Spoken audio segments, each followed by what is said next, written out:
ಪ್ರವಾಸಿಗರು ತೋಟಕ್ಕೆ ಅಕ್ರಮವಾಗಿ ನುಗ್ಗಿ ಕಾಳುಮೆಣಸು ಕಳವು ಮಾಡಿದ ಘಟನೆ ಕೊಡಗು ಜಿಲ್ಲೆಯ ವಿರಾಜಪೇಟೆ ತಾಲೂಕಿನ ಕಡಂಗಮರೂರು ಗ್ರಾಮದಲ್ಲಿ ನಡೆದಿದೆ. ರಸ್ತೆ ಬದಿಯ ತೋಟಕ್ಕೆ ನುಗ್ಗಿ ಪ್ರವಾಸಿಗ ಅರ್ಧ ಕೆಜಿಯಷ್ಟು ಕಾಳುಮೆಣಸು ಕದ್ದಿದ್ದ.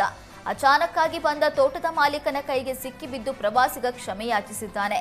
ಪ್ರವಾಸಿಗ ಕಾಳುಮೆಣಸು ಕದ್ದಿರುವ ವಿಡಿಯೋ ಸಾಮಾಜಿಕ ಜಾಲತಾಣದಲ್ಲಿ ಭಾರೀ ವೈರಲ್ ಆಗ್ತಿದೆ.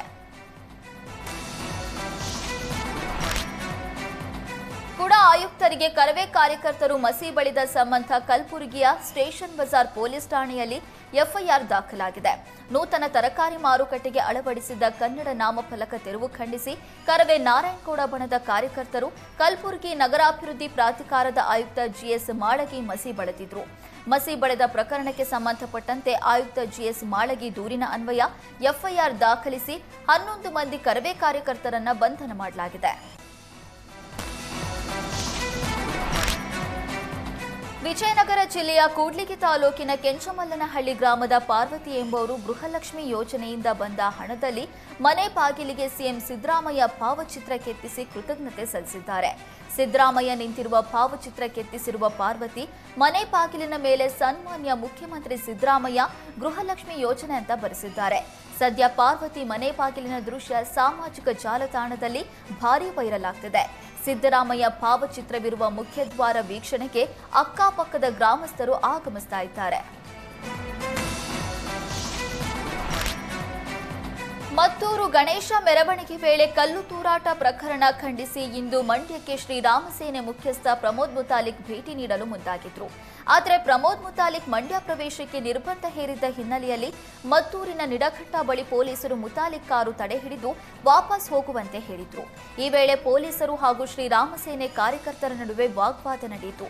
ಈ ವೇಳೆ ರಾಜ್ಯ ಸರ್ಕಾರದ ವಿರುದ್ಧ ಶ್ರೀರಾಮಸೇನೆ ಕಾರ್ಯಕರ್ತರು ಘೋಷಣೆ ಕೂಗಿ ಆಕ್ರೋಶ ಹೊರಹಾಕಿದ್ರು. ನಾವು ಮತ್ತೂರಿನಲ್ಲಿ ಯಾವುದೇ ಪ್ರತಿಭಟನೆಗೆ ಮುಂದಾಗಿಲ್ಲ. ಕಾಂಗ್ರೆಸ್ ಸರ್ಕಾರ ಮತ್ತೂರಿನ ಶಾಂತ ವಾತಾವರಣವನ್ನ ಕೆರಳಿಸ್ತಾ ಇದೆ. ತಡೆಯೋದಾದ್ರೆ ಕಲ್ಲು ಹೊಡೆದವರನ್ನ ಪಾಕಿಸ್ತಾನ್ ಜಿಂದಾಬಾದ್ ಅನ್ನೋವರನ್ನ ತಡಿಬೇಕಿತ್ತು. ಗಣೇಶೋತ್ಸವ ಮೇಲೆ ಕಲ್ಲು ಎಸೆದ ಕಿಡಿಗೇಡಿಗಳನ್ನ ಎನ್ಕೌಂಟರ್ ಮಾಡಬೇಕು ಅಂತ ಶ್ರೀರಾಮಸೇನೆ ಮುಖ್ಯಸ್ಥ ಪ್ರಮೋದ್ ಮುತಾಲಿಕ್ ಆಕ್ರೋಶ ಹೊರಹಾಕಿದ್ದಾರೆ.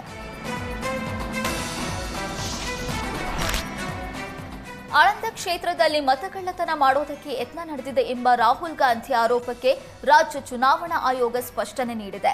ರಾಹುಲ್ ಗಾಂಧಿ ಆರೋಪಗಳ ಬಗ್ಗೆ joint chief electoral officer Yogeshwar ಪತ್ರಿಕಾ ಪ್ರಕಟಣೆ ಹೇಳಿಕೆ ಬಿಡುಗಡೆ ಮಾಡಿದ್ದಾರೆ. ಕೇಂದ್ರ ಚುನಾವಣಾ ಆಯೋಗದ ಸೂಚನೆಯಂತೆ ಈಗಾಗಲೇ ಇಆರ್ಒ ಎಫ್ಐಆರ್ ದಾಖಲಿಸಿದ್ದಾರೆ. ಆಳಂದ ಕ್ಷೇತ್ರದ ಬಗ್ಗೆ ರಾಜ್ಯ ಚುನಾವಣಾ ಆಯೋಗದ ಬಳಿ ಇರುವ ಮಾಹಿತಿಗಳನ್ನು ಈಗಾಗಲೇ ಕಲಬುರಗಿ ಪೊಲೀಸ್ ವರಿಷ್ಠಾಧಿಕಾರಿಗಳಿಗೆ ನೀಡಲಾಗಿದೆ. ಆಳಂದ ಕ್ಷೇತ್ರದ ಬಿಎಲ್ಒ ಇಆರ್ಒ ವರದಿ ಮೇರೆಗೆ ಆಳಂದ ಪೊಲೀಸ್ ಠಾಣೆಯಲ್ಲಿ ಎಫ್ಐಆರ್ ದಾಖಲಿಸಲಾಗಿದೆ ಅಂತ ರಾಜ್ಯ ಚುನಾವಣಾ ಆಯೋಗ ಸ್ಪಷ್ಟನೆ ನೀಡಿದೆ.